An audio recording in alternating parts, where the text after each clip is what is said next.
Okay, and I'm live, and if you hear a bell, that's because my girlfriend is wanting to harass me.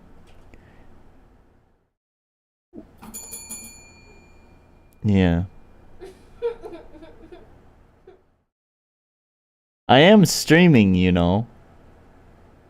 Do you want to say something?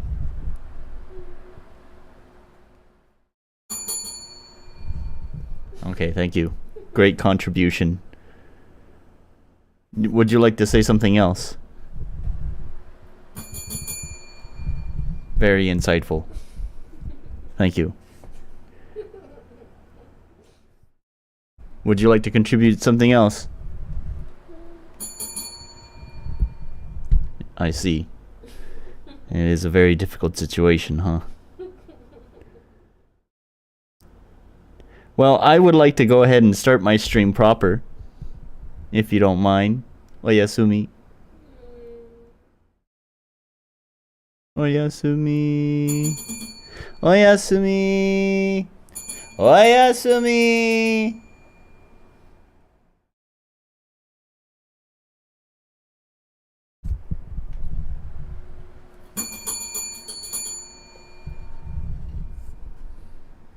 I think that was Oyasumi in Belanese. Bergo, ne? Bergo, shaberu? Shabemasu ka? Bergo, shabemasu ka? Beru dake. Beru dake. Okay, she only speaks Bell. Alright, anyways. Oh, that's the wrong page. Alright, so what are we doing? Okay, she finally went to bed. Okay, so I have a lot that I want to talk about today. We are streaming my game. I gotta open up the page. And we should probably get the soundtrack going. So we got some background noise going on as well. So where is that? Oh, I kind of forgot where I put it, but I remember now. All right, put that here.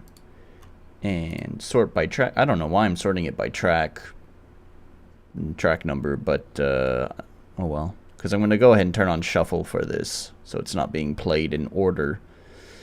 And there's a couple of songs that need to be removed. These two. Alright, there we go. And shuffle. And play. And let's make sure the volume is okay on that, and then we'll switch cameras.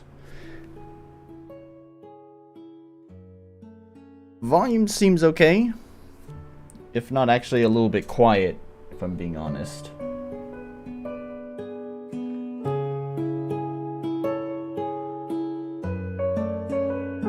Okay, that's probably fine. You know, a little bit on the loud side. Let me knock it down a couple of notches here. There we go. That's probably alright. Okay, so, we are, not that. So we are going to be, looking at my game. It's been a long time since I've done a game dev stream. There's been games that I need to play, requests from devs, and, just all sorts of other stuff. I just haven't had time to do one of these in a long time.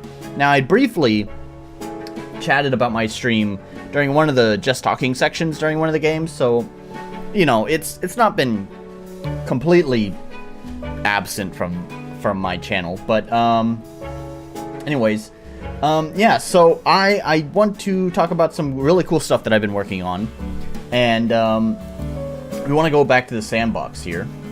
Oh, Wrath of Wood is here. So we want to go to the sandbox. We're going to start out with the sandbox. The main title of the stream, the main topic I want to get to, but we gotta get some context around it first before we can actually just like show off what I'm talking about. So I showed this off, I think, during that just chatting section during a game stream, I don't know, a few weeks ago or something. But as a reminder to folks, let's turn the music down so we don't have music fighting over music. And to put this into context, so what you see here, make sure the sandbox ain't okay, it's not.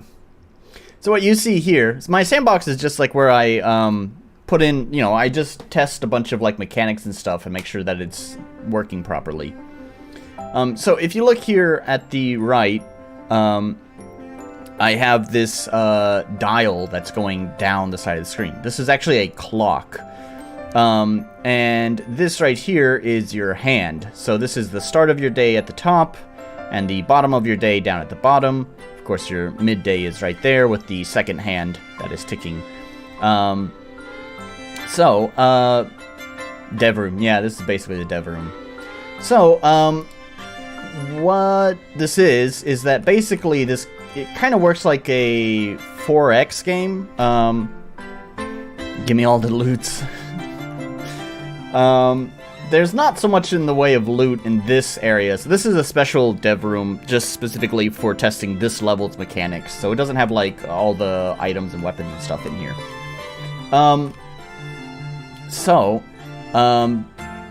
Basically, I get 3 minutes to kind of explore, move around.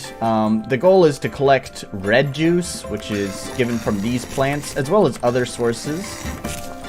So there we go. We can check my inventory now.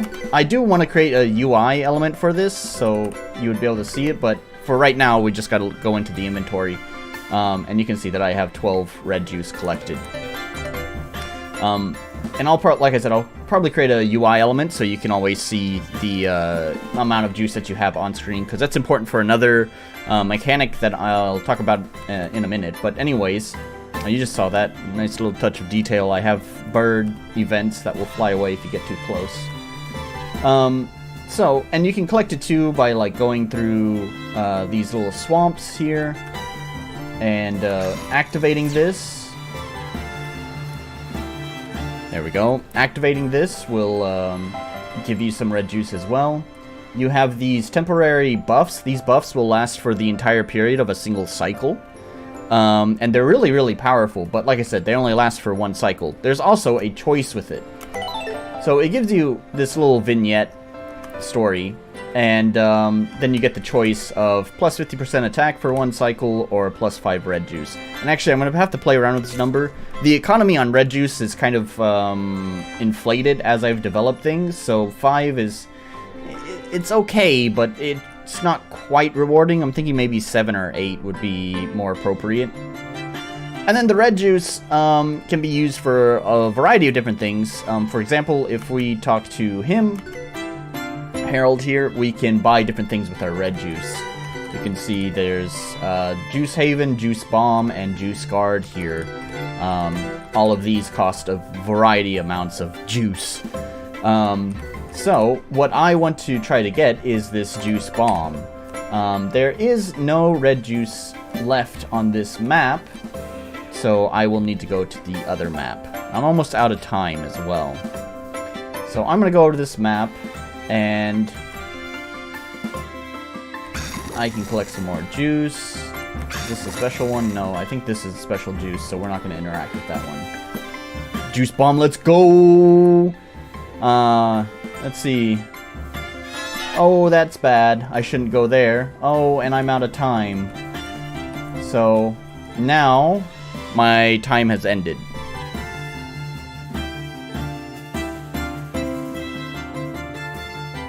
So, enemies took their action. It kind of speeds through the enemy action text really super fast because right now there's other calculations that have to be done for like enemy movement. Well, those actions can only take place on the map proper, not really on the sandbox. So it's going to happen a lot faster on the sandbox map. Anyway, so we get an end of cycle summary here. We get the end cycle summary. We have red juice collected for this cycle. It's 25. Active juice extractors, 1. Extractors generated this much juice. We just activated this cycle, so it didn't generate any yet. But when the next cycle starts, it will generate some right immediately. Red juice total, 25. Cycles past 1. Ah, but there's the catch, right? So I was moved back to this starting area. And a new cycle begins. So the red juice has respawned, and so I can collect that red juice again. And now I should be able to buy that juice bomb. There we go. There we go. So I bought the juice bomb. So, before, you could see that when I cross through this little swamp here, this juice swamp, it really slows me down a lot. And that's because I can't really cross this bridge here. There's this obstacle in the way.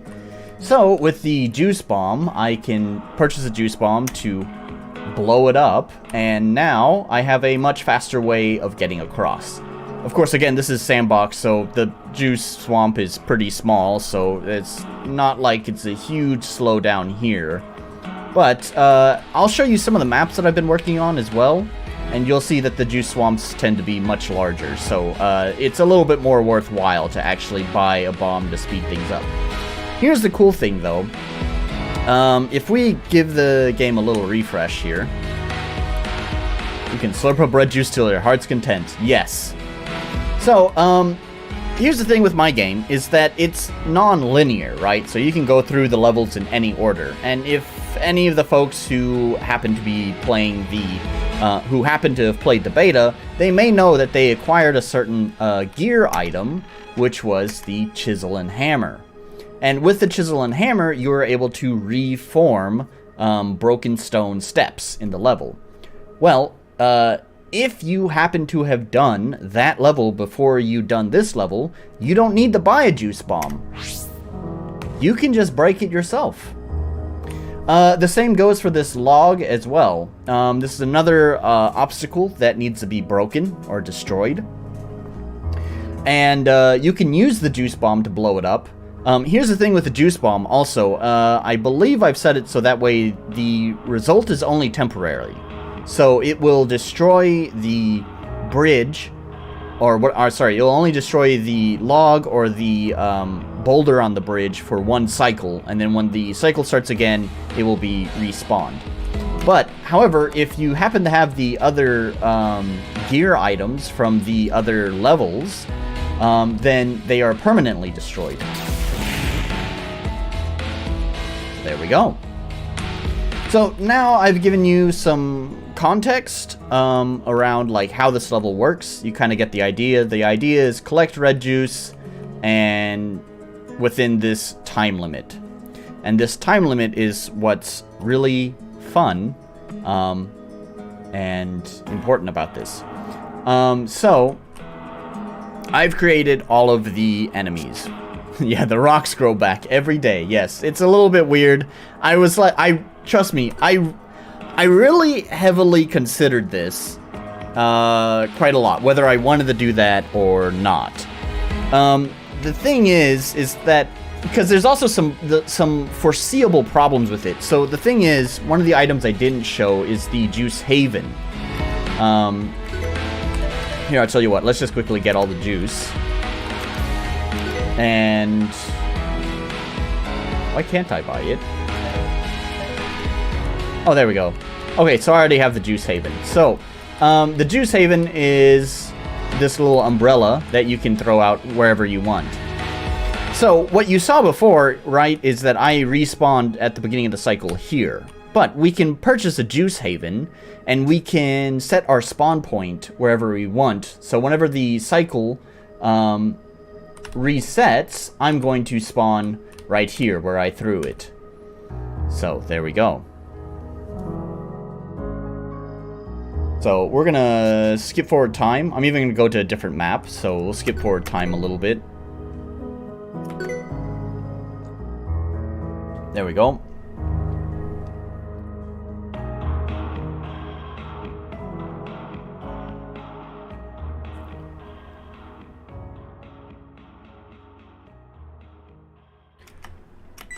And voila.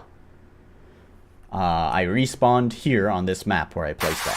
So, yeah, so that does actually create some problems where players can soft lock themselves. Well, soft lock. For example, if boulders or whatever respawn. Mr. Orc is here. Nice to have you join me. So, like, if the boulder were to, like, let's say this swamp isn't here, you can't get across. No problem. Glad to have you here anyways. So, let's say this swamp isn't here, so I can't get across, and the boulder respawns. So then if I were to place this here, and I'm out of juice bombs, then when the cycle ends, this rock respawns, and now I'm stuck on this side without a bomb, and I can't get back. This just comes down to making sure I smartly develop my maps to make sure this doesn't happen. But even worst case scenario, if it does happen, they're not permanently soft locked, because once this juice haven is only good for one cycle. So the next cycle, once this cycle ends, I'll just respawn back here. So they're not permanently soft locked. But I will try to make sure that when I develop the maps that I don't get a player into a situation like that. So it was something I heavily thought about whether I want the boulders to respawn or not. But I wanted to give an incentive for players. Like, I wanted to feel special. If the player happened to do another level before this level, they feel rewarded for doing that.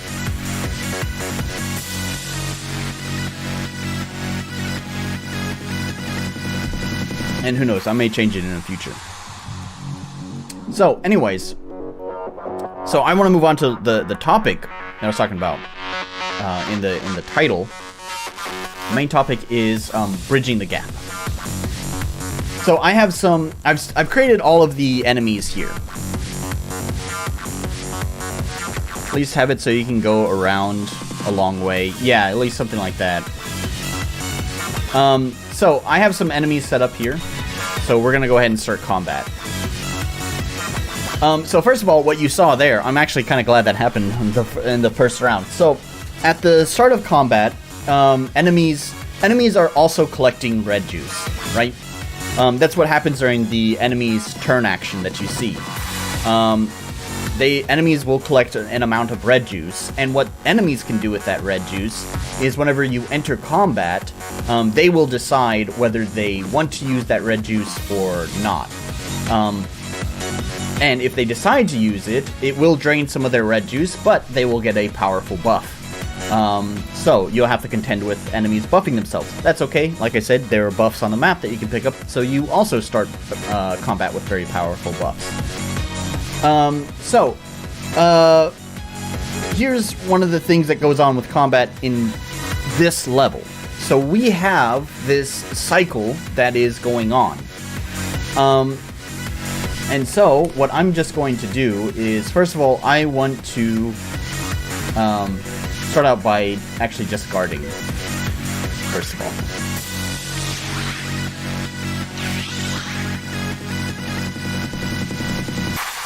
Actually, I'm going to build up a little bit more compy.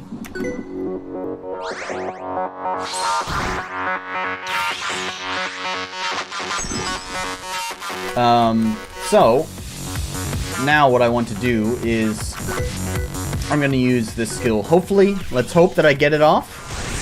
I didn't apply the stack. God damn it. Let's try again. Give me the stack. Yes, okay. So, that's a problem that I'll have to address that you just saw. There's a bug with the rounding. I have no idea why. I've checked the script. It does actually do rounding in the script, but for some reason, it doesn't execute the rounding properly. I'll fix that later. Don't worry about it. This is a small change that I've made to the way that the wind status effects works. So from the beta, the wind status effect only drained the enemy's con P. That's it. It just, or I guess you would technically say it damaged it. However, I have now changed it so that way it works as kind of a leech. So it will leech Compi off of the enemy and give it to the player. Now, don't worry. I also accounted for the fact that if the enemy doesn't have any Compi, it doesn't make this completely useless. Because in my game, every enemy starts at 0. Or every one, not just every enemy. Every one starts at 0 Compi. And you have to, everyone builds it up. So, obviously, it wouldn't make much sense. It would feel unfair to the player if they use this skill on the enemy and right at the beginning, and there's nothing to drain. It makes it completely useless. Even if the enemy has 0 Compi, it will still drain their Compi regardless. You'll still get something out of it.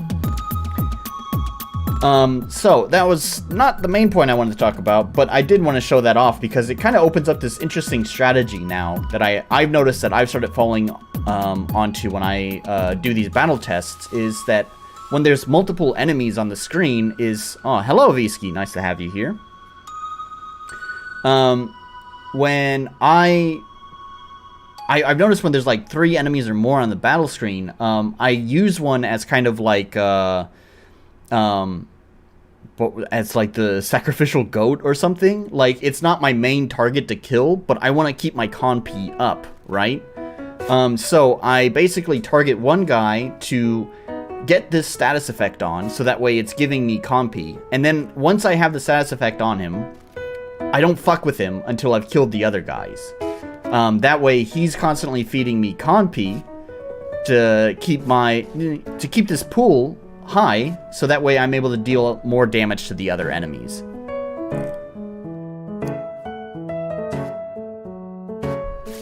So, with that being said, now that we have that sorted, I can focus on this guy. This is the only enemy to do this in the game. And again, it's something that I debated as well if I wanted to do this. Because my game specifically says there are no resistances or weaknesses. But that does 0. The reason is every enemy kind of has their own gimmick. And, I mean, he's a ghost, right? So it's a pretty obvious gimmick is to make him resist physical attacks. So he's the only enemy that does it, so I think it makes him more memorable, even if it kind of breaks the rules of the game a little bit. By saying that everyone, I said there's no resistances or weaknesses. And technically, that's still true. The main point I was trying to make with that is with these 3, because those are the elemental ones, right? Because during the beta test, I would see people who were trying to, like, figure out the elemental weakness, and it's like, no, there is no elemental weakness here. So even though these are all elemental skills, it's more about the status effect that they apply, and not so much about the weakness of the enemy. Swords go through ghosts. Yeah, right? That's the idea. Swords go through ghosts. So you cannot physically hurt the enemy. And once again, this changes. I really like this, how this just kind of naturally happens. This will change depending on how far you are in the game, because there are weapons that you are able to buy later on that will deal elemental damage. So if you have one of those weapons, then actually your attack is still viable against this enemy. So anyways, we're gonna go ahead and try to kill this guy.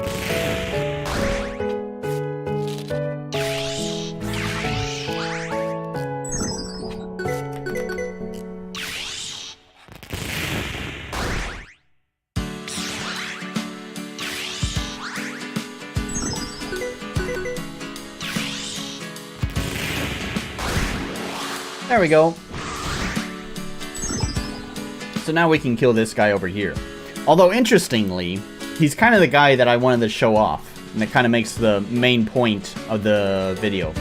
So, let's see if we can't coax him into doing the attack that I want. So, first of all, I need to get some compy so I can heal myself, because my health is a little bit low. And, of course, he does that. That's okay, I still have enough compy to heal.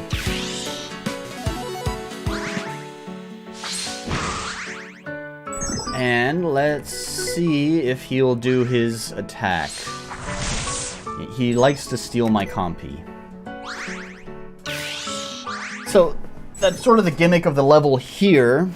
Besides the cycle thing, the enemy gimmick here for this level is that they like to steal your compy.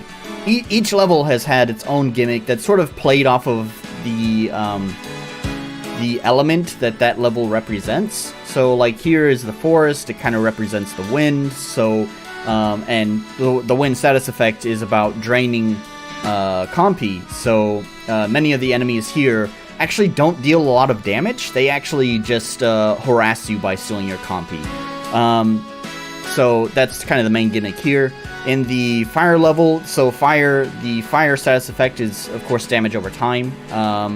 And so what a lot of the enemies actually did is counter the damage over time, is they had a lot of different types of healing skills. Big numbers. It's big because of weird rounding error that's happening here.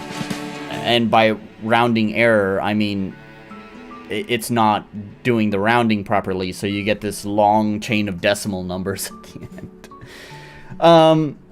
Anyways, and then the C level is about, like,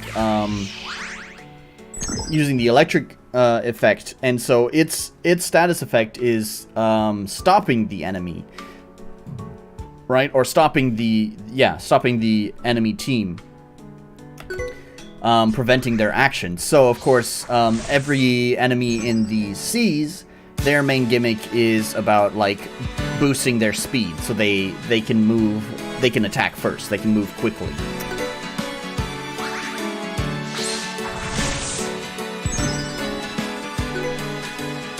Come on, use your skill, please.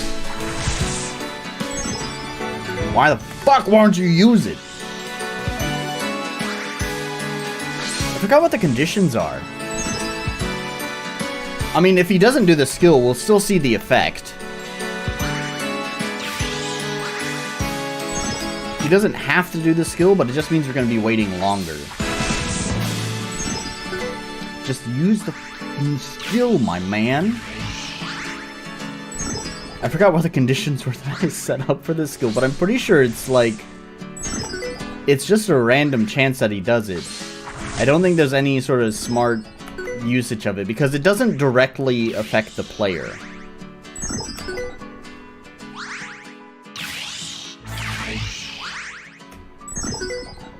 Just use it, please. Oh my god.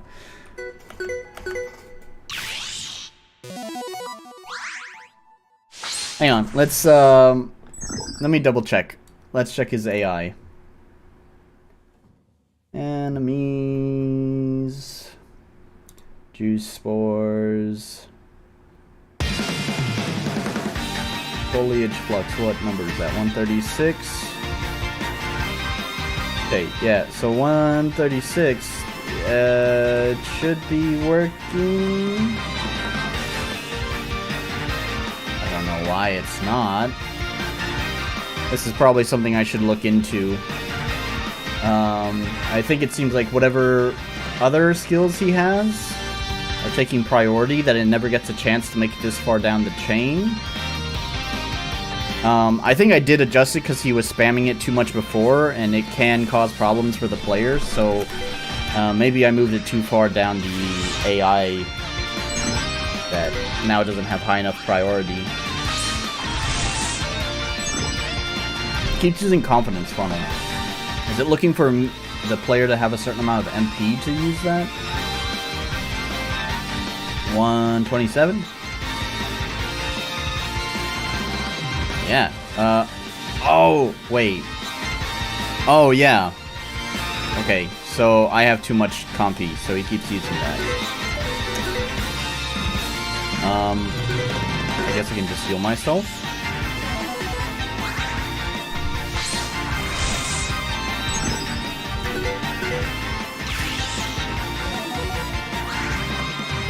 There it is. So, what you just saw was, Foliage Flux, which basically, he will use a skill that directly controls the cycle clock. So the clock that we were looking at that controls, you know, the player's turn, he can advance it. So, there's a few things that go on during battle. So number one, every turn advances the clock by just one. And there's 90... There's 90 units of time. Yeah, time advance. So there's 90 units of time in a cycle, and every turn takes 1 unit of time. However, the Foliage Flux skill that he just used will advance the time forward by 6. And so what happens, what I want to show off too, so not only does that mean when you get out of battle, it could be later in the day, so you have less time. So he will directly affect your exploration. However, I think this is really cool. What happens when you run out of time in battle? So let's keep going. Uses Foliage Flux. There we go. Time advances. We'll know we're out of time when the screen stays black and white. Also, the game will let me know that we are out of time.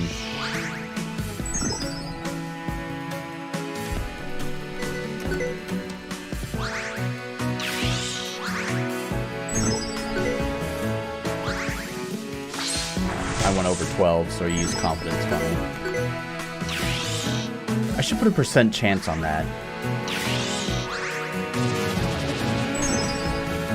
We're not there yet. Man, there wasn't that much time left in the day when I started the battle. It feels like it's taking longer. Oh, I remember why. On the event that starts the battle, I made it reset the fucking clock. So when we started this battle, we were basically back at the beginning of the day. Yeah, the store's closing, get the fuck out. It is, yeah, kind of like that.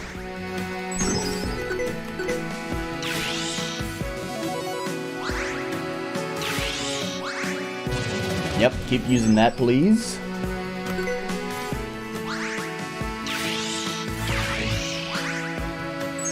Oh, I said keep using Foliage Flux, please. No, that's not Foliage Flux. Thank you. Okay, we can see that the tint has changed a little bit. It's a little bit warmer colors, so we know that we're kind of at in the last third of the day, in the afternoon.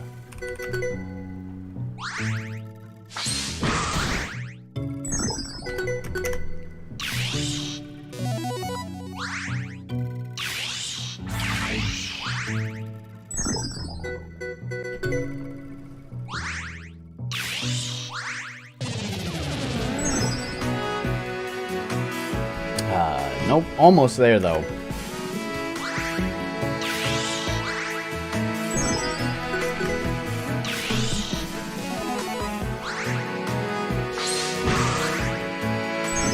Oh, just use Foliage Flux, please.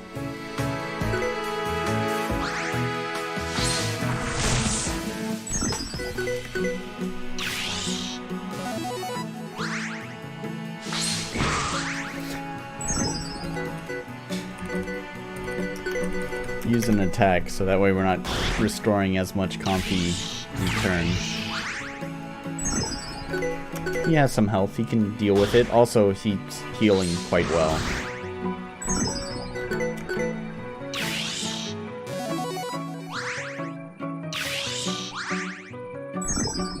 You're almost there, I promise. Just bear with me.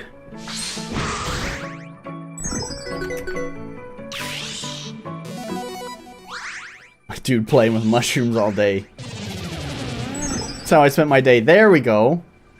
Oh, wow, it skipped right past it. Okay, so you actually saw the second stage.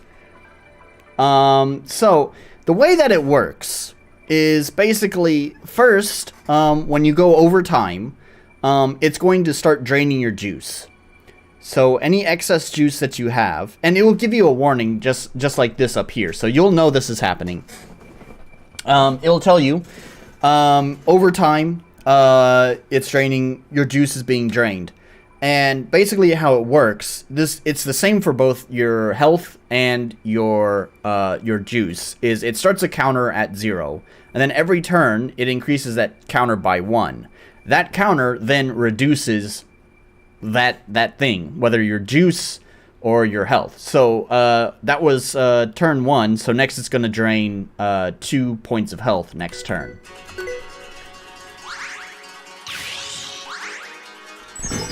So there we go. It drained 2, plus the mushroom has the siphon on me, so it was an additional 2 with that. So yeah, so you can see that it drained some health, and it's going to increase to 3 points now the next turn.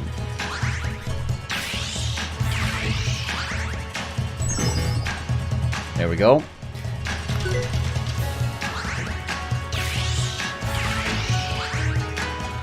And the way that I have this set, there's 2 different things there's two different ways that this can be handled in the game, depending on how you set the options. So by default, I have something in my game called feels like it's a little bit loud, the music. Let's get that down just a little bit. So there's something I have in my game that I've called shock absorbers. This is something kind of recent that I added, and basically it's a series of switches and common events that happen during battle, that's kind of monitoring how things are going in battle. And basically what this is for is to prevent what I call sudden death, which is you're doing really well in a fight, you feel like things are going well, and then you get a couple of, misses, bad shots, whatever, and even though everything else before that was going good, you suddenly had a stroke of bad luck, and then you get completely wiped. It feels kind of cheap and unfair. So, basically what the shock absorbers are doing is they are kind of monitoring how the battle is going, and they are adjusting different things, from the amount of damage that the player will receive to what kind of skills that the enemy will use. So, with the shock absorbers enabled, which, since, I like options, I like my game options, you can disable the shock absorbers if you like games to be a little bit more raw. If you disable the shock absorbers, then this juice drain will drain all of your health until you die. So there is no safety net. With shock absorbers enabled, it will not let you die. It will not go past 1 point of health. So the only thing that can kill you is the enemy, but not this. So if you want to just hang in battle, hours past the cycle's end, then go for it.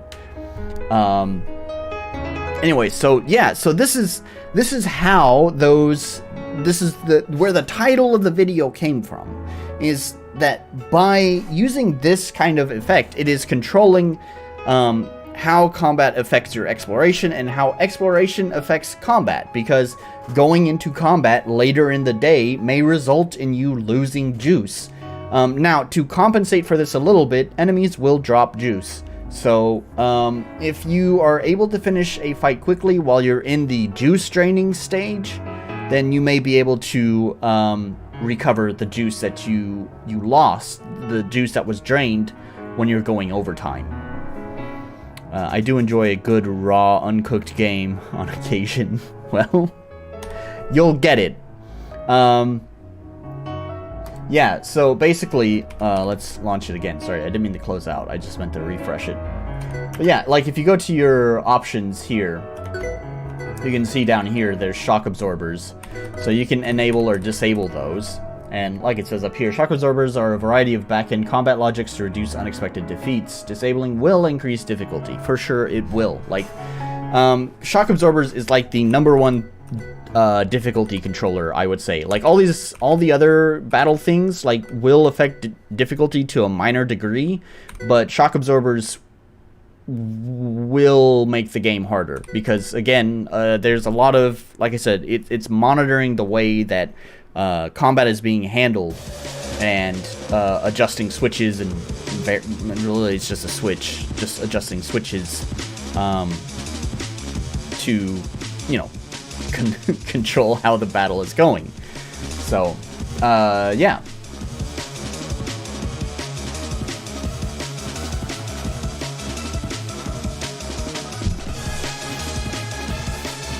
So, I think that was the,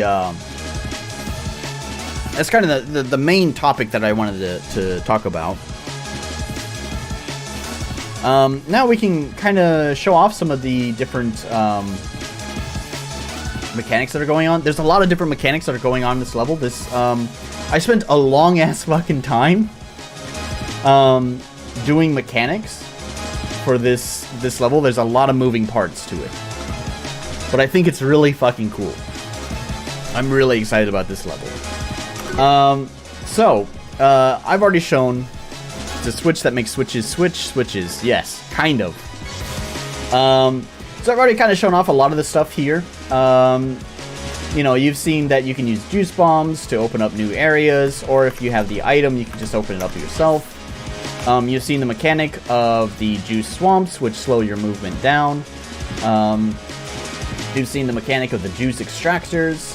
One part of the mechanic that you didn't see that's built into the juice extractors is that they can be reclaimed by enemies. In addition to that... Oops. Well, that's fine. I didn't mean to do that. Okay, that's probably enough. One of the other mechanics of the juice extractor is that since they can be reclaimed by enemies, you might want to prevent that. So we have the juice guard here. So with a juice guard, you can go on over to your juice extractor.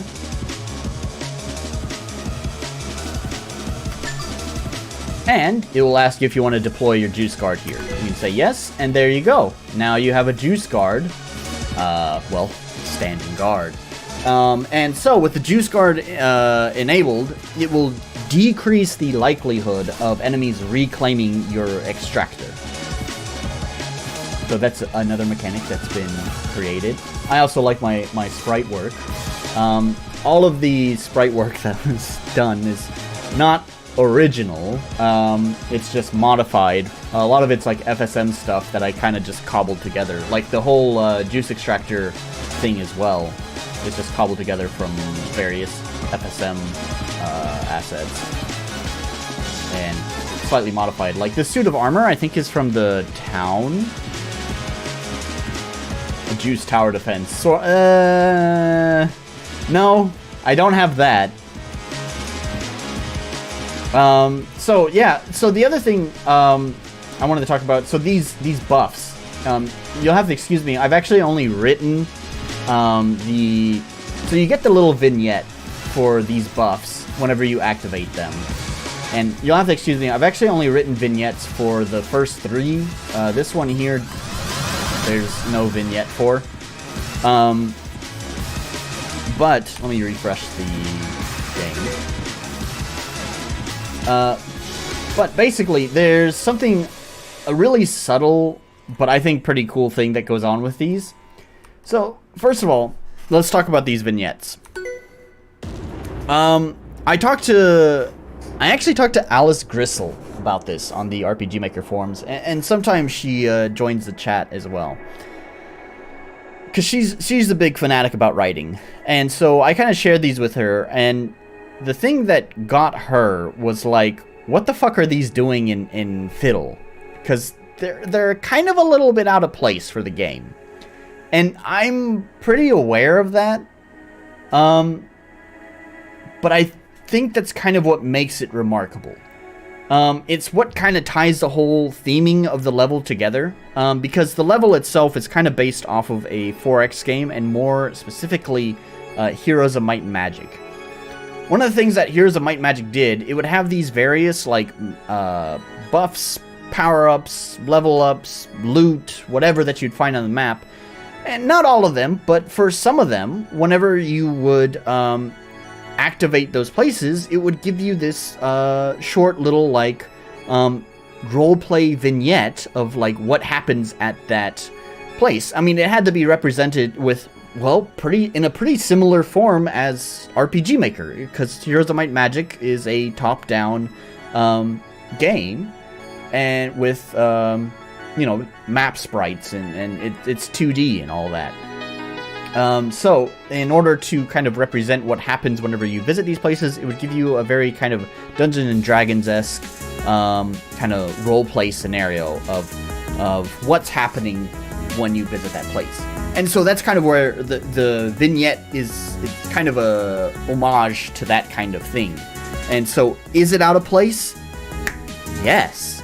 But I don't know. It feels like it kind of ties a lot of the things together here. So I'm going to go ahead and use the attack buff here, and we'll go through that here. So you get the vignette. It starts typing itself out on the screen. You can't see it. Let's switch. There we go. One thing to keep in mind as well, since these are a little bit long, I tried to keep it under 200 words. Mostly because there's only limited space and I wanted to fit it on a single screen. Since it's a little bit long, you'll notice over here the timer, it has turned yellow and it is no longer moving. So it does have a pause state, and when you are interacting with certain things, it will flip over to that pause state, so that way you don't need to feel rushed to read these kind of things. So, this is the vignette, which says, amidst the lush landscape, a gruff voice called out to Fidel, beckoning her attention. Atop a withered hill stood a weary man clad in rusted armor, his face adorned with white curling whiskers that intertwined with the remnants of his gear. In his bony fingers, he cradled a skull. Fidel ascended the mound to meet him. Upon Fidel's arrival, he declared it was time to bid farewell. That's strange. She had only just arrived, yet already faced a goodbye. With a grizzled chuckle that echoed like a cough, the veteran turned the skull towards himself, his gaze softening upon it. He mused, "The world tells us to fight for what we believe is right, but what if our feelings deceive us?" As his eyes closed, the skull rolled from his hand, rolling to rest beside a rusted sword entwined in pulsing red vines. Attempting to remove the vines would surely decay the sword. Now Fidel stood at a crossroads. Take the sword along with the vines, or attempt to detach them. Fidel wonders what to do. Take the sword for 50% attack, or take the vines for +5 red juice. So that's your little vignette. So basically, there's a veteran, a warrior, at his final hour atop a mound of dirt or whatever.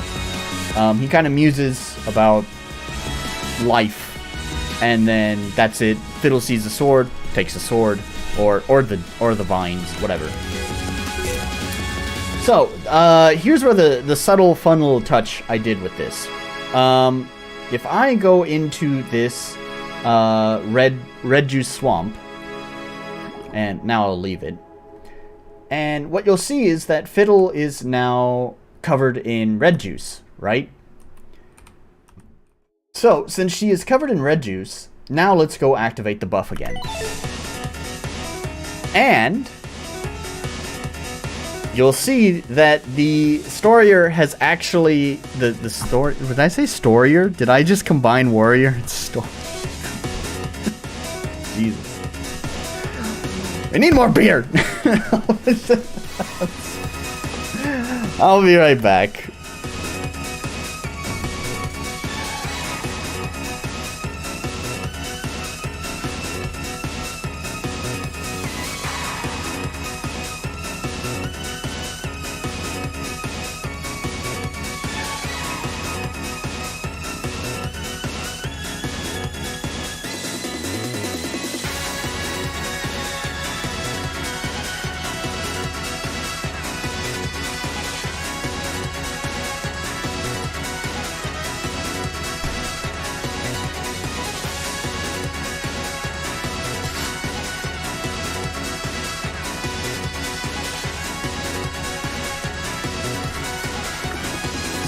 warrior, my god.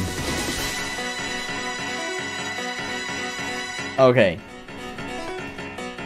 So the story with the warrior changes. Warrior! A grizzled voice boomed, causing Fiddle to jump. A knight nearing the end of his days rested against a decayed tree. Fiddle approached, following the thin and dying grass up the cracked soil of the hill where the veteran sat. He mustered enough energy to motion her closer. Facing each other, the knight chuckled, amused by the sight of a young girl. He noticed the red juice dripping from Fiddle's dress, moistening the dried soil around him. His gaze shifted. Many young warriors eventually faced the brutality of our tribal heritage lurking in our mind, then struggled to come to terms with the nature long forgotten due to our comfortable modern lives. Fiddle shared her mission with them. Happiness? Yes, I could go for that. The knight's voice weakened. I wonder what that is. I suppose I'll find out. With those words, he closed his eyes, leaving only the strange whispering winds and his sword lodged in the ground. It was entwined with pulsing red vines. Attempting to remove the vines would compromise the blade's durability. If Fiddle chose to take the sword, the vines would have to stay. Fiddle wonders what to do. So, as you can see, the stories react to what state Fiddle is currently in. If Fiddle is covered in red juice, then the story will slightly alter itself in reaction to Fiddle being covered in something that appears to look like blood. And otherwise, if you are clean, then the story will obviously not change. So, just a cool little touch I was pretty proud of in my game. There's a few other Easter eggs written in these stories as well. I think this version is not very good with the cake. So let me refresh. I could have actually just waited for the end of the day. Whenever the cycle refreshes, Fiddle will be restored to her clean appearance. But that's okay. I'm impatient and want to wait for the end of the cycle. So there's a pretty obvious... I think this is a pretty obvious reference I think most people will get with the cake. The clinking of silverware on fine china drew Fiddle's attention to a banquet beneath the trees. A manic man with an oversized top hat rushed to greet Fiddle. The man plopped Fiddle into a chair across the other guest, a brown rabbit, at a large table. Cake had been served along with tea. Isn't this a little bit... Fiddle pondered. Strange? The man and the rabbit laughed, tea overflowing onto the saucers. There's only joy here. The man stuffed cake into his mouth. What's strange about cake? He spit crumbs across the table. Nothing, the rabbit chimed in. The sweets make you happy, no? Here, we indulge. The manic man looked to Fiddle. Your body knows what it wants. Why deny it? Fiddle explained her mission. So I really can't stay. The man clapped in glee. Oh, that is an admirable quest. Imagine everyone indulging in our banquet fashion. Happiness without hardship. Crumbs rained into the overflowing tea. That's a great world. Well, take a slice for the road, lass. Fiddle's brow parted. Do you have red vines instead? The man drank his tea. Those don't bring joy, but in spades. Fiddle wonders what to do. So... The Mad Caker. Alright, you got it. Yeah, that one's a pretty easy one to get. One of the other things to kind of tie the theming together is if we take a quick gander at the soundtrack. Here are the tracks that will play. Oh, I should even show that off too. I didn't even think about that. Anyways, here are the tracks that will play during this level. And maybe you'll notice a pattern in the titles.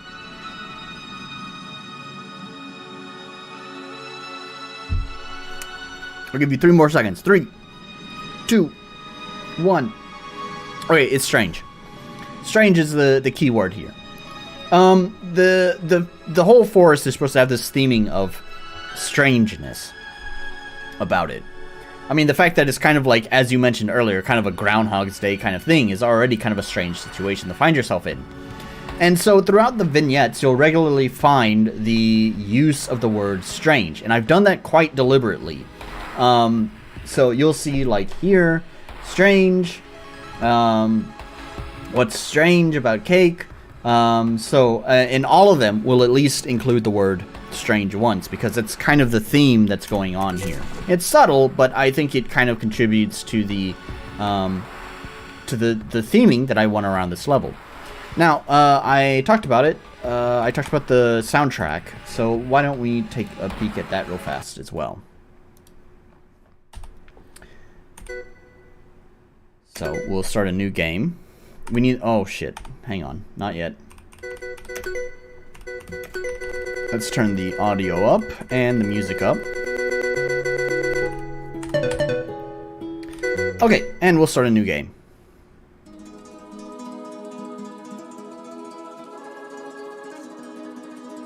It's pretty quiet, but hopefully you'll hear it.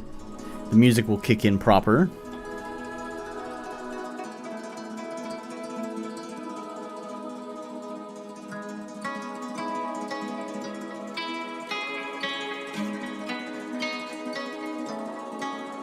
So, you have this song that's currently playing now.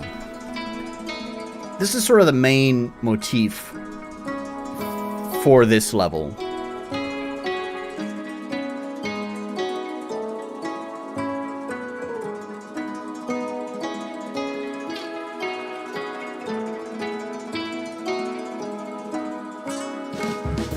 So, the thing is with this music, so normally when you go through any other kind of level in the game, it's no obvious point in which the music stops and resumes. It's basically an infinite loop, other than, you know, of course, battles interrupting the music. When's the trap beats going to drop? No trap beats here, my man.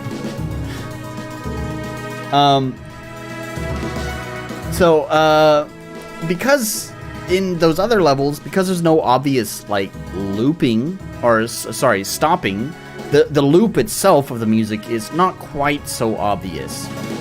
That's kind of a problem. Let's kind of fast forward to the end of the day.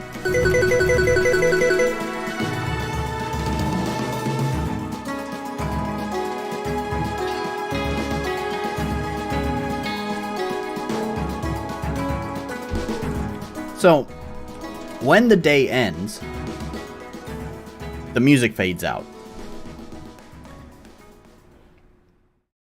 And all of this is done in silence. When I was playtesting this whole cycle mechanic thing, it really kind of started getting on my nerves a little bit, constantly hearing like the intro of that song. Constantly having the music start and stop, and hearing where the song begins and ends, kind of gets a little bit irritating. Things become a lot more invisible when, you know, the loop is just constantly uninterrupted. But that's not present here. So, what I wound up doing is creating new tracks for different cycles of the day.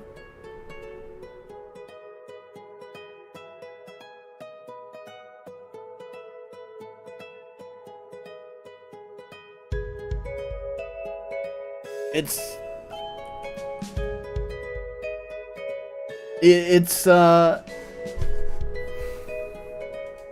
still built on the same motif as before, so it's kind of the same song, but the instrumentation has changed. The song is only as long as the day, kinda. Yeah. Sort of and sort of not. Like, I didn't write the song specifically to fit the 3-minute day because, first of all, it's kind of silly because the day is going to be variable anyways based on, you know, like, if I am menuing, the music is still going to be playing while I'm going through the menu, but the clock is not ticking while I'm in the menu. So, it does actually technically have a loop in it, and will technically loop indefinitely. It's just that, yeah, the day kind of signals the end of that loop. So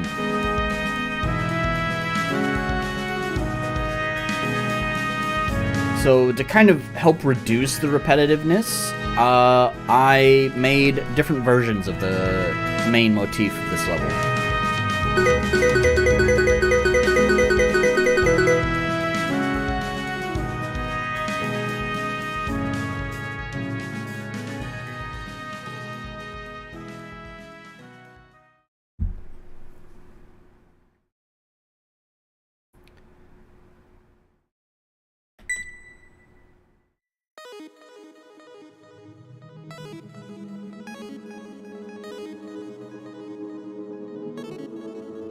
Pretty quiet.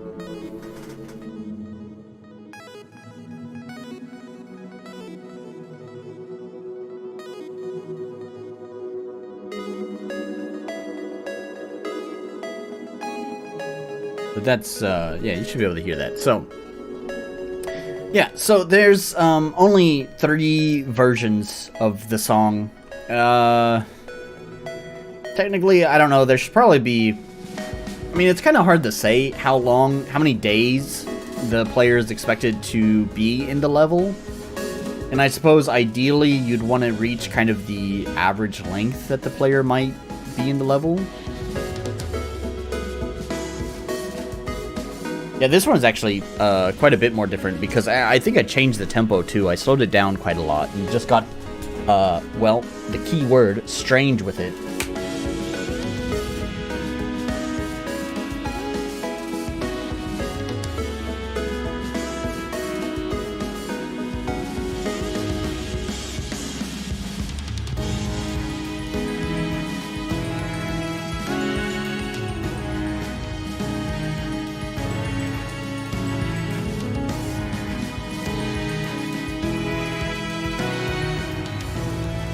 Yeah.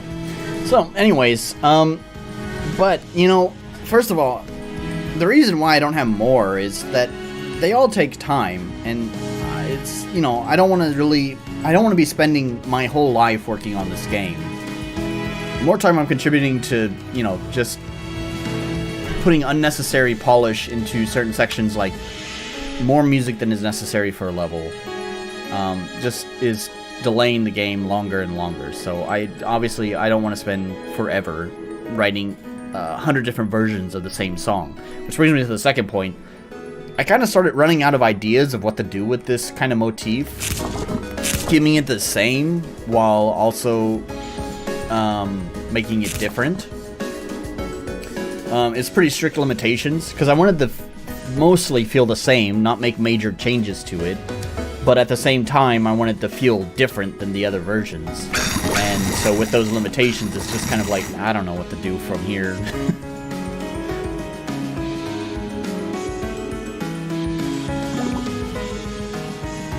So, yeah, so there's only the 3 versions. So when we go to the next cycle, it'll just go back to the first version of the song.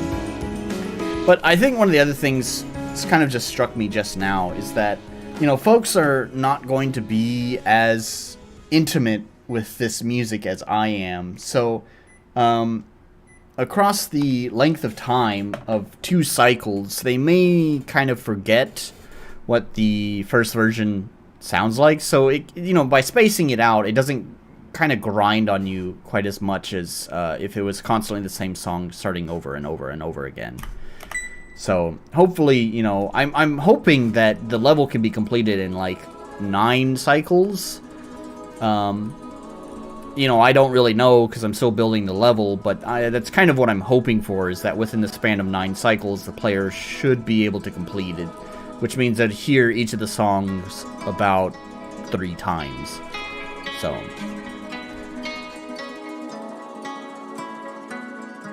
So, we're not done yet with all the mechanics that have been built for this. There's so many moving parts. One of the other things that I have, so the way that it works for your home base, you will, obviously when you enter the level, you need to have a home base to define where your default spawn area is, which is right now in the sandbox, is right here, which is kind of a randomly selected spot. However, this is in the actual level, this little treehouse is kind of like your initial home base. So you'll spawn kind of, I don't know where yet, but probably at the bottom of the ladder here at the time. However, the level is kind of meant to be kind of vast and expansive. In order to not constantly have to rely on throwing down the juice havens, which I have some, because obviously these cost red juice, and you don't want to constantly spending your red juice on havens that only last for a single cycle. The other mechanic that I have is, I'm not even going to beat around the bush here. It's a fucking Dynasty Warriors style fort. So when I enter, all of these guys will start approaching me. So it's kind of like a mini game here. So the idea is, if you don't mind me kind of going through things, the idea is to actually kill this guy. And you don't have to kill these guys, but they are going to pursue you aggressively. So you don't have to fight them, but it's kind of difficult to avoid them, especially in such a small claustrophobic space. So the goal is to just kind of get over to that guy. And now I'm going to be cheap about this, and I'm actually just going to kind of cheat. The way that this works, to kind of show how the sausage is made, is actually there's a series of events right in this area that trigger their behavior. So when you step on them, it changes their behavior. So if I don't step in that area, I can just walk on in here, no problem, and just...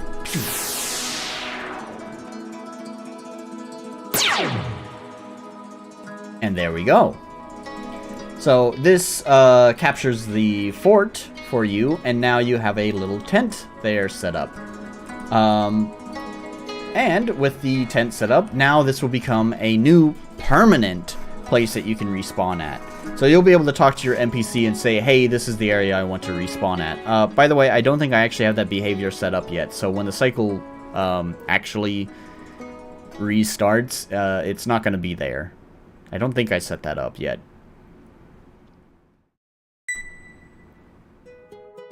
Yeah, I didn't. That's just where my Juice Haven was.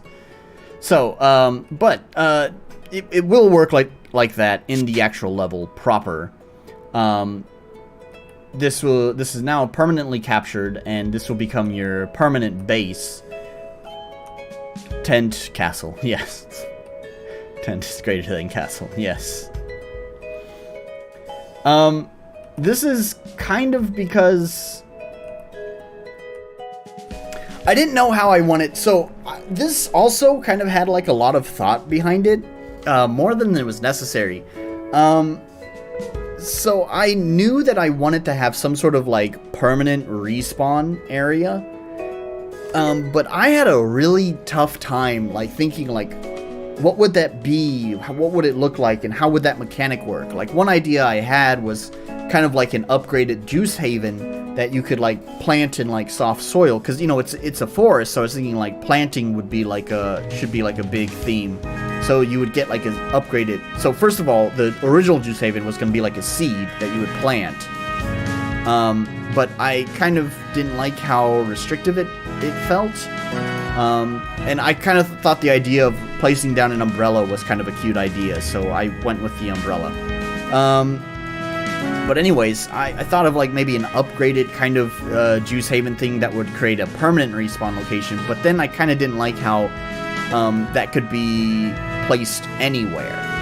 It feels like you could probably cheese some things, maybe even possibly break the game. I don't know, but it seems like the kind of thing that could lead to breaking the game. So it just felt like it was going to have a lot of edge cases I'd have to account for that I didn't want to have to account for. So I was really kind of stumped on what to do for this thing. But then coincidentally, me and my girlfriend had been playing a lot of Hyrule Warriors, which is basically Dynasty Warriors. And I kind of jokingly thought to myself one time, like, what if someone made an RPG Maker game like Dynasty Warriors? And then, bam, it hit me. I was like, oh, shit. That'll work for the fucking permanent respawn location. Like, you go to a fort, you defeat a bunch of enemies, you capture it, and then it becomes a permanent respawn location. Like, holy shit, that works. So, I really like the idea. Obviously, I kind of changed it a little bit, because instead of... It still kind of works the same way as, like, in Hyrule Warriors. Like, technically, the only way you can capture the fort is by defeating, like, the fort master or whatever, the captain, the fort captain. But here's where it differs, is that the fort captain will only show up in the fort after you've killed enough enemies within the fort. I've changed it a little bit for my game, where the fort captain is already there. You just need to be able to reach him. So you don't actually have to kill the other enemies if you don't want to. You can just go straight to the fort captain because he's already spawned. So, yeah, I really like the idea, and so that's what I went with. I think it works pretty well. So,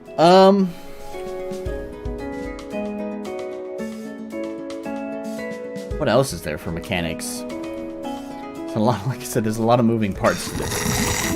There's one last final mechanic that I want to show off that I'm also pretty proud of. I mean, I'm kind of proud of this whole level. I think it's really cool, and there's a lot of interaction between the different mechanics. Like I was showing earlier, like the being covered in red juice will affect how the buffs respond to you. So let me collect some extra red juice here. So some people had complained that Fidel moves too slow.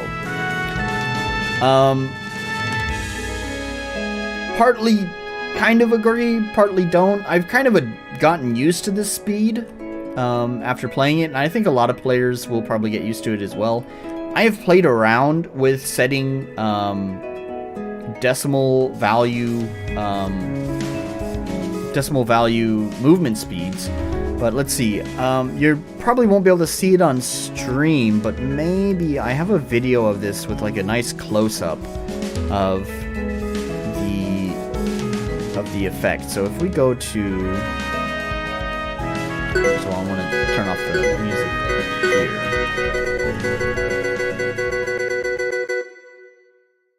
And we'll turn this down a little bit. So let's see. Let me find this real fast. I know you can't see me, but just wait. Where did I put this? Desktop. No, it's under Resolve. Where are my Resolve videos? Oh gosh, I can't remember. Just in under videos.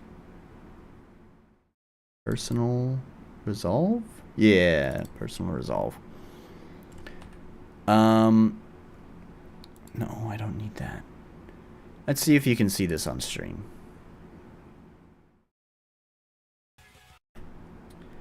So, turn that down a little bit.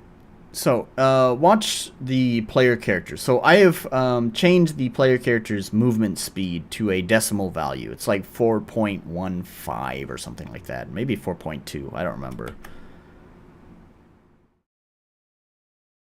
So, it's actually almost kind of more visible because of the video capture. So, this... It looks like in the actual OBS video capture that kind of every about 2 frames the player kind of jumps up and down, up and down, up and down.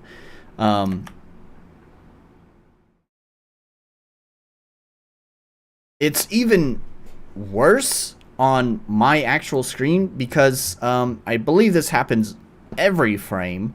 It's sort of weird pixel rounding error where it's like rounding the character sprite up or down, but it's never the same. So you kind of get this jittering up and down vibration effect to the character sprite. And I think it's really ugly. And I have tried various things to fix it, but I can't seem to get rid of it. So it's kind of like I know the standard RPG Maker level 4 speed is a little bit on the slow side, but unless I can find some way to fix this jitter problem, I'm not going to move the speed because it looks more fluid when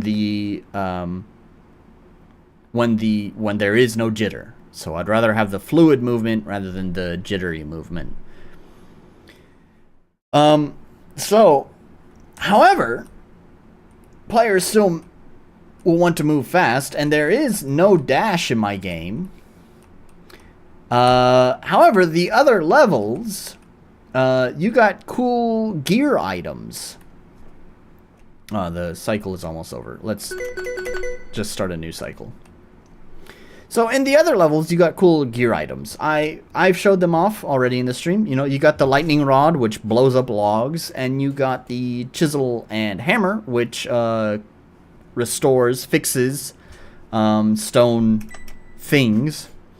So now the next thing to move a little bit faster is Fiddle Fox.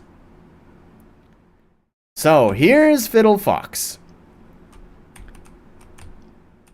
So Fiddle Fox actually operates on red juice. So you need to have red juice in order to stay in Fiddle Fox form. But of course you'll move faster.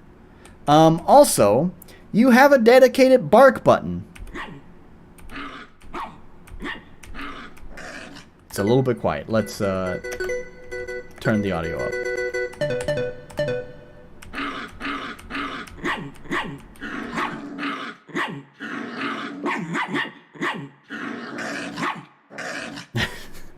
So first of all, there's a completely dedicated button to that.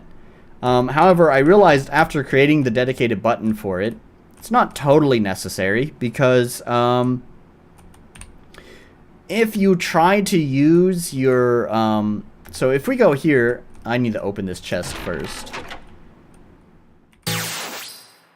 So if I try to use my lightning rod, right now there's no target obviously, but I can expend it, which is to use it, or recharge it, like you see here. However, if I were to switch into Fiddle Fox form, random yips and yaps, yes. If I were to switch into Fiddle Fox form and push either the expend or recharge button, you cannot.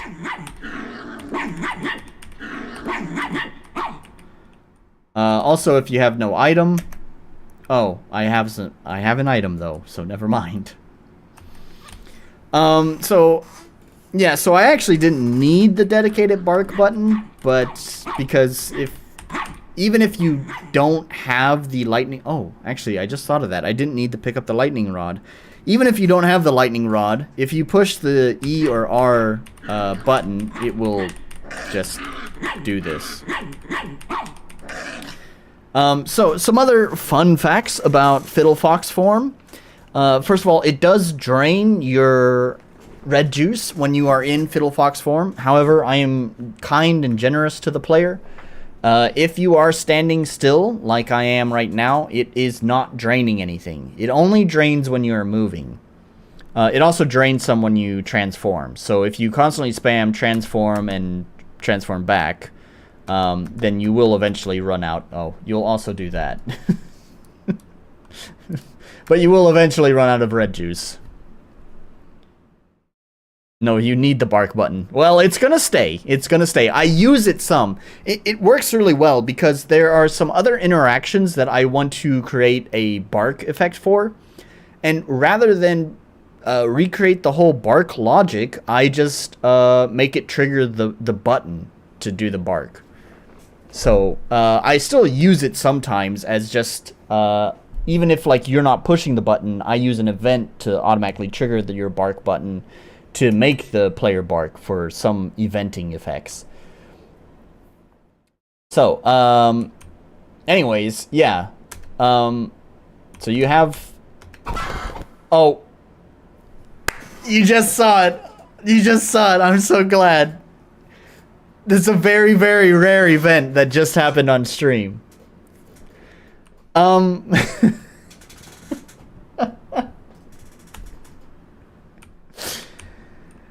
So, if you caught that, you will when you're trying to transform, there is a very, very rare chance that when you transform, you will not transform into a fox, but instead you will transform into a chicken, and you will automatically just move randomly before automatically transforming back. It's a very low chance, but it can happen. What the fuck? What's that? So we can sit here. Maybe we'll trigger it again.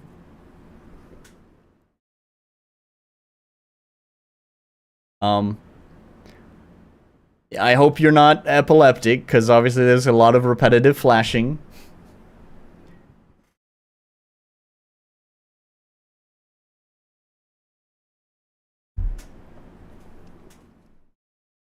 I don't think it's going to happen. It's going to be difficult to trigger it. It happens randomly. It's a very low chance that it'll happen.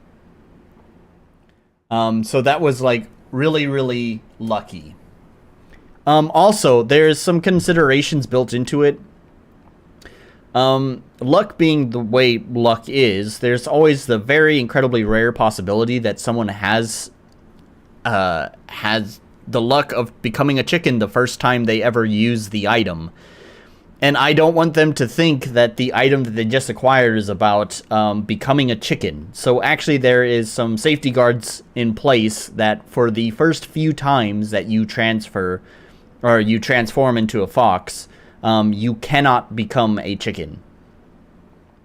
It is only after a certain number of transformations that you will now have the ability.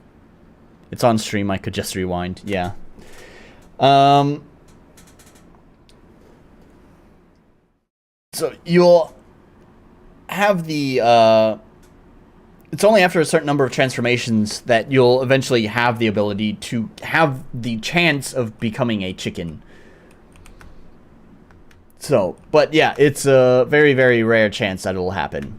My other item, the lightning rod, also has a random occurrence that can happen if you constantly recharge the lightning rod. There is a random chance when you get struck by lightning that some of your money will get burned up. It's very rare, and it's only a small amount of money. It's a random amount of money that will get burned up, but it's a small random amount. And Fidel will comment on that as well. So, but just small random things that happen when you use the item. So whenever you do this recharge, there's that very rare chance that your money will just, I don't remember, it's like maybe like, I think the amount that will get burned up is like 4 to 7 notes, which is gold in this game. So, anyways, oh, and then the other thing with the fox, of course, when you're Fiddle and you go into the juice swamp, you get covered in red juice. So, when you are the fox, of course, I needed to account for this as well. So, oops, I need juice.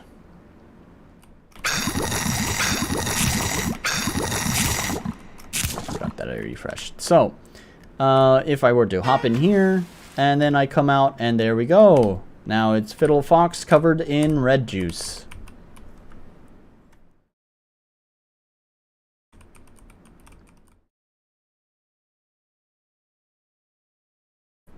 So, alright, is that all of the different moving parts to this level? I think so.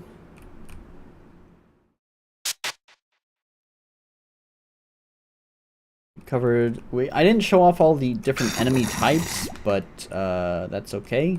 Keep some secrets for whenever folks play, I guess. Yeah, I think that's all of the different moving parts. There was one more idea I had that I don't know if I'm going to implement or not. I like the idea of it, but it's just that there's already so many mechanics in this level that I just don't know if it's worth it to add even more. So, first of all, to explain how the mechanic is related to just the size of the map. So to explain the size of the map, basically it's going to be a 3x3 grid. Not like this tile grid, but map grid. It's a 3x3 map grid of 9 maps, each of them roughly about 50 tiles, 50 by 50 tiles in size. And so that is the size of the main part of the map. There's going to be some little offshoot branches, but that's like the main play area, let's call it. So because of this like 3x3 grid that we have out of the maps, I had this idea of like a randomly with each new cycle, it would randomly spawn a cyclone enemy. And the cyclone enemy would appear randomly on different maps. And when you go onto that map, the cyclone enemy would immediately try to pursue the player. When you encounter the cyclone enemy, you will either have to defeat it within a certain number of turns, or if you don't defeat it within a certain number of turns, it will force you, force teleport you to another map in the 3x3 grid. I like the idea because it also kind of works as a way to... My one concern is that the level, as is with everything else in my game, has a pretty open-ended design. In fact, actually the Fox item itself is kind of one of the only gear items in the game that I think will not be necessary for completing the game.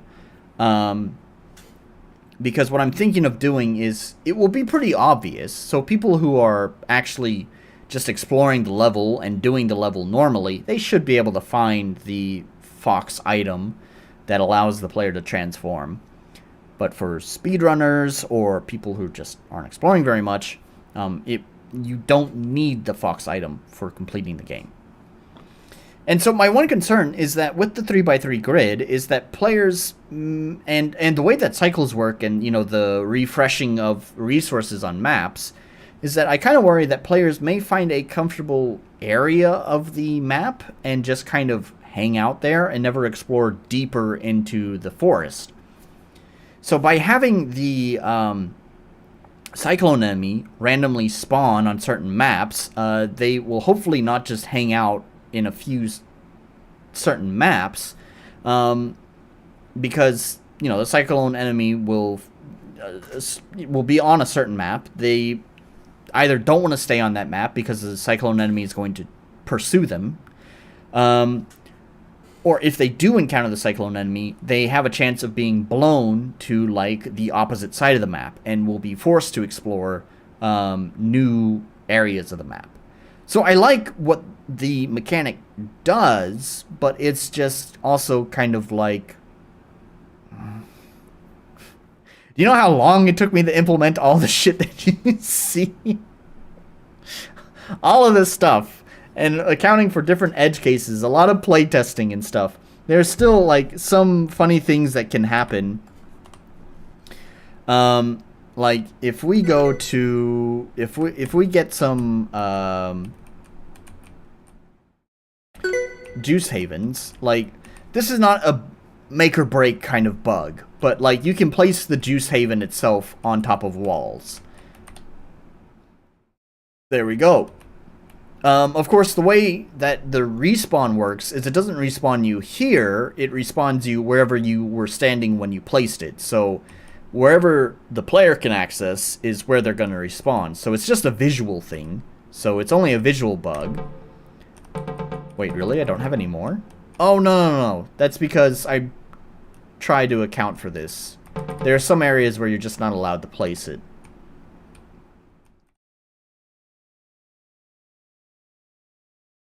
So, anyways. Trying to account for all of these different kind of situations, it's difficult, and I've tried my best to account for them. And when we were talking about the cyclone enemy, there's going to be a lot more things I'd have to account for, so I just don't know if it's worth it. It's in my game progress document, my progress tracker here. Here we are, forest, cyclone mob, but I never started it, so it's there, but I don't know if I'm going to do it. I may just go ahead and cancel that idea, but we'll have to see. If anyone watches the stream, the archive, or even Wrathwood now, let me know in the comments. Should I implement the cyclone enemy? So, anyways, moving on. I think I've shown off all of the different mechanics here. So I guess all that's left is to show off the mapping itself. So sure, why not? Let's show off the mapping. So I've only recently started doing the mapping. So we're not very far along. Basically right now I'm just placing down tiles. There are no events placed down currently. But why don't I give you a little walkthrough here.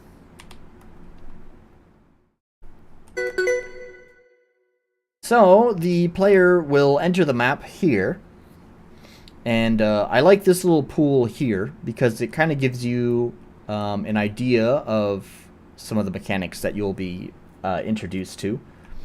You can, or some of the not necessarily mechanics, but some of the, I guess, storytelling. You have this red river here, because at this point, players have not seen this yet, right? So this is their first introduction to it. So there's this red river here, and you can see this pink tree surrounded by these red plants, and you can see the vine kind of creeping up it. So you can kind of get an idea of what's going on here, right? So we have this vine problem, this red vine problem, this red juice problem. So, I have these tiles marked here to indicate where an event will trigger. That's kind of the introduction event to the level. So from here, you'll be carried on over to this area, which will also teach you the mechanic that, of course, throughout most of the game, even pools that look kind of shallow, you cannot walk in, like over here. Water is water, you can't walk in it. So this part of the event will teach you that, hey, it's safe to walk in this water here, so no problem, you can walk in it. Hey! It'll also kind of show you that when you walk in it, Fidel will be covered in red juice. Of course, that's not implemented because none of the events are on the map, so nothing is here to account for walking in this.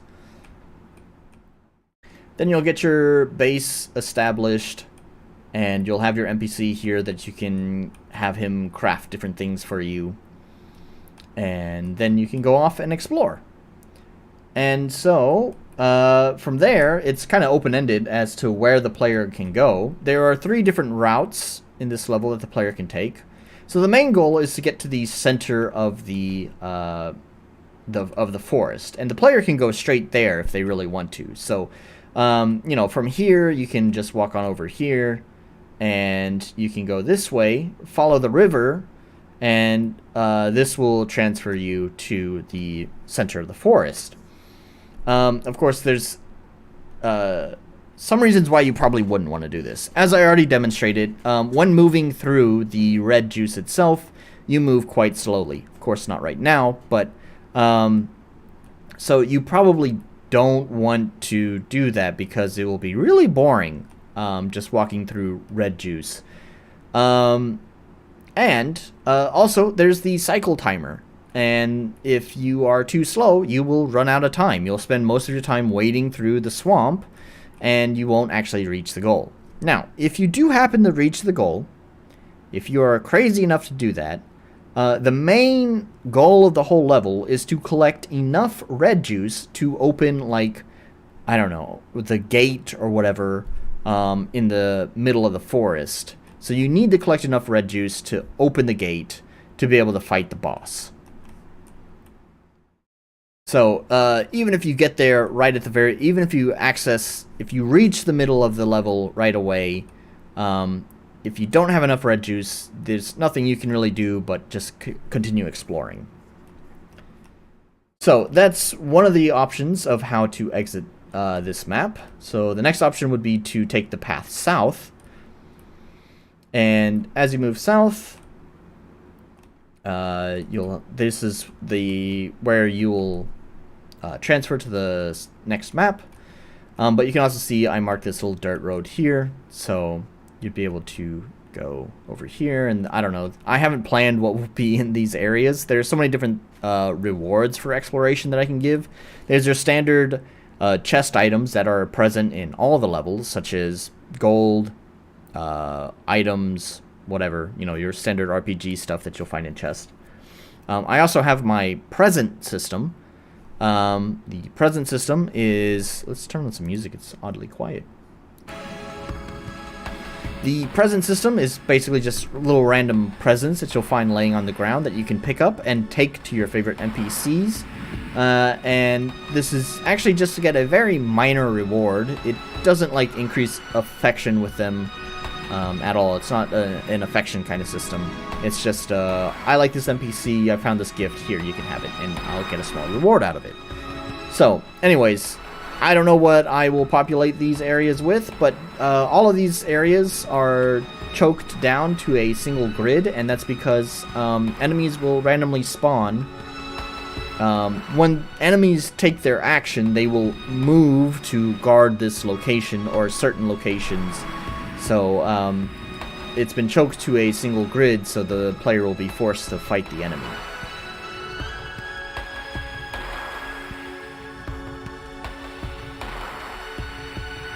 So the other option is if we move north.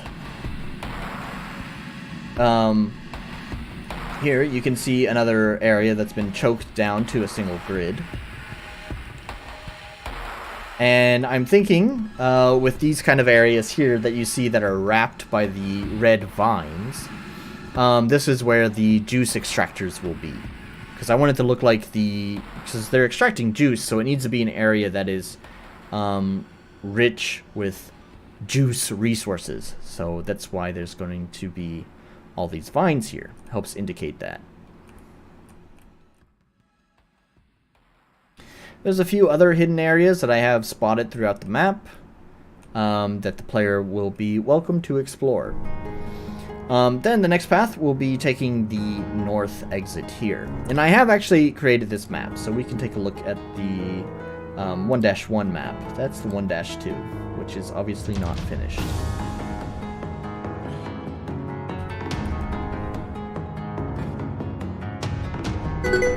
So, in the 1-1 map, here we are. So once again, we can see some dirt roads that are choked. Have a little, what I call a play area here, which is a small open area for the player to just kind of freely move around in.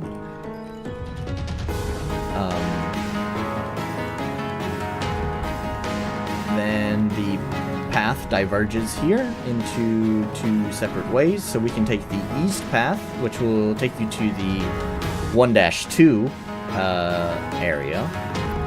This bridge will have a boulder collapse on it, so you'll need to decide. If you have a juice bomb, you can break the boulder, but if you don't have a juice bomb, you'll have to cross the red juice itself. And as you can see, it's a pretty wide gap, so you'll have to move pretty slowly through that. And then right here will transfer you to the 1-2 map. So if we go back this way, we can take the path north.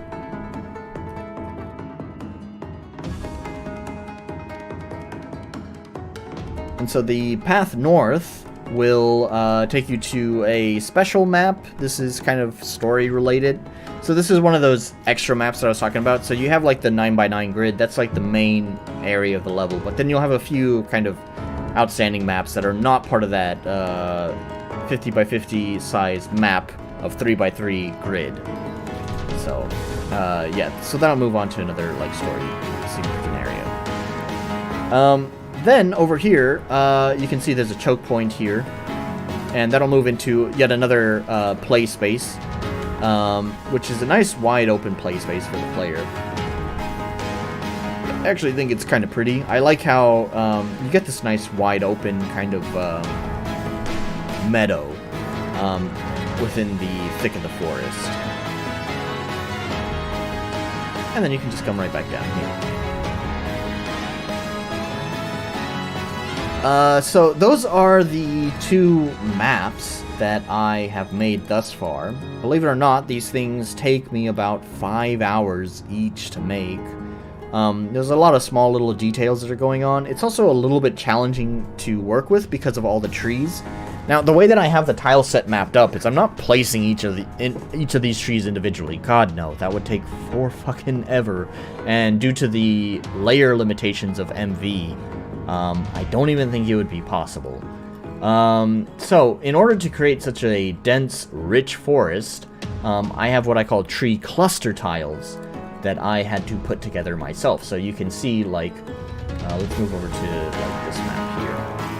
Like, I have this tree cluster tile right here that I can just slap down like that.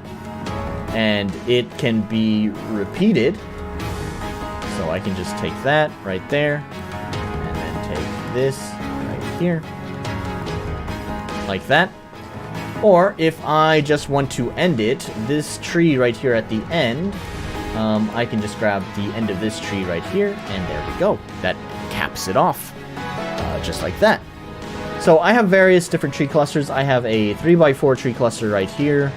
It was kind of at the, is on a bad location in the tile sheet, but, so it's split across, two columns. But anyways, so I have a 3x4 tree cluster, a 4x4 tree cluster, and a 5x4 tree cluster, which again is kind of split poorly on the tile sheet, but there we go.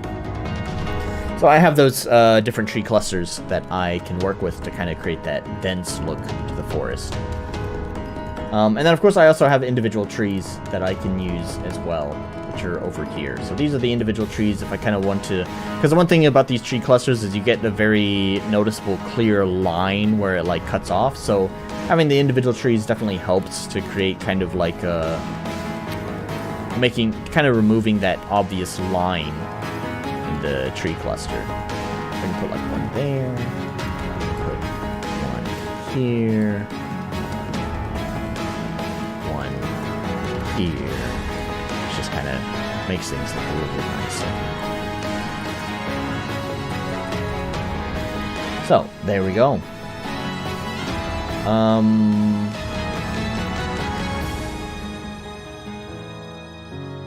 Not everything. I think that's everything. I guess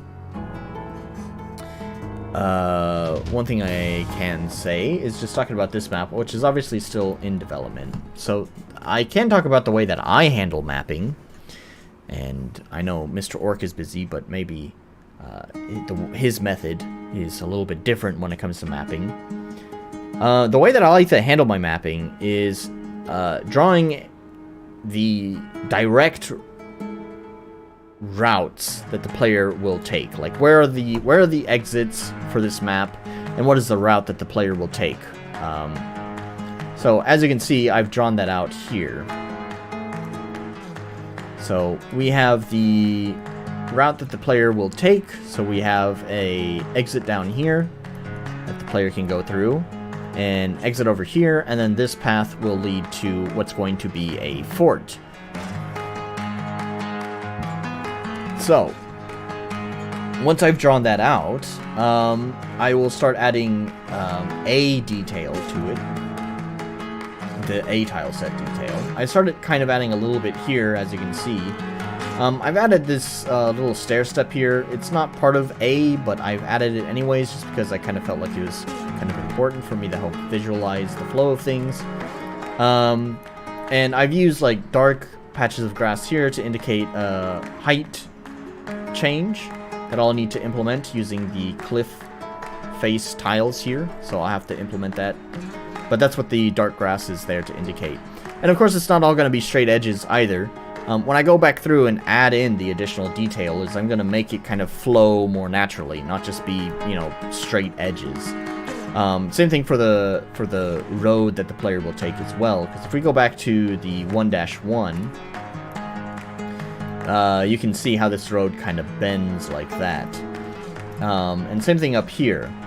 It's not quite as obvious here, but if we go back to 2-1, you can kind of see what I was doing here. So you can see that there's the straight path here. This was going straight this way, but then I added in a little curve. And then this did branch off. If I remember correctly, originally the path just went straight up to the right and then back up again. And then same thing here, it went straight down to the right and then straight down again. But once I started adding in detail on the stream, I of course gave it a more natural curve to the path. So I kind of bent it around instead of making it go straight and then hard right. And then kind of bent it around here. And same thing here.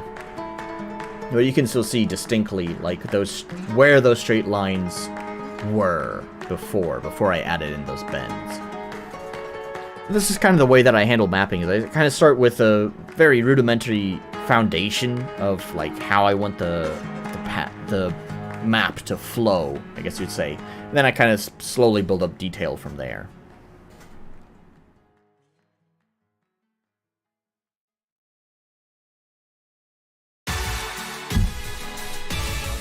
So, anyways.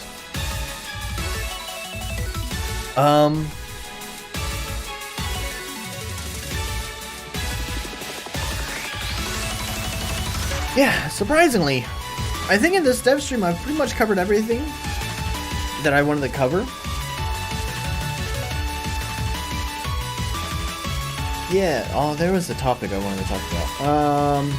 It's not related to my game, so I'll probably save it for next time. I guess to throw in what those topics will be about. So I will, next time I will play games, so I'll have my just chatting section where I can also talk about, like, you know, the previous games that I played. And the Neko Garashi Wonder Girl, whatever, I don't remember what it was called, Wonder Girl thing. You know, originally I had played it, I didn't like it, the response was meh, it's kind of bad, and then a fan of the game came in and replied and gave me a kind of an in-depth explanation, and then that's in the next stream I kind of admitted, like, oh, okay, I didn't understand, there's some things that I was wrong about, blah blah blah. So I kind of want to address this because it's kind of just the gift that keeps on giving. I had some other folks now respond to my response to the response. So I really do kind of want to address those responses. So I will hopefully get to that next time. Part of me also kind of wants to respond, to kind of do a reaction stream to a certain developer's stream who was reacting to the RTP podcast. I don't think it's going to be a repeat of the last time when I made a fool of myself, because actually I'm going to be kind of defending the RTP podcast. I really want to respond to it, but also I don't know if I should. It's kind of a shame that Mr. Orc is not present, because I would be interested to have his opinion. I want to respond to it because the guy actually seems like he should be a reasonable person, but maybe just maybe lost his cool for a little bit. I don't know. I want to respond, but it's anytime I try to, like, White Knight or whatever, it always backfires. So I couldn't fucking do it. So we'll see. So definitely next time I will play some games. I already have a game picked out for next time. I'm pretty excited for. I don't have any submissions, although I felt like there was something. Nah, well, anyways, it doesn't matter. Anyways, so I'll be playing games next time. Yeah, I think for today, it's a little bit early. We're only at an hour and 50, but I mean, that's kind of how these dev streams go. Most people don't really want to join them.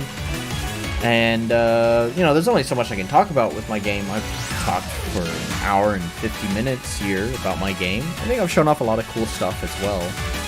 And at this point, there's nothing much else to talk about.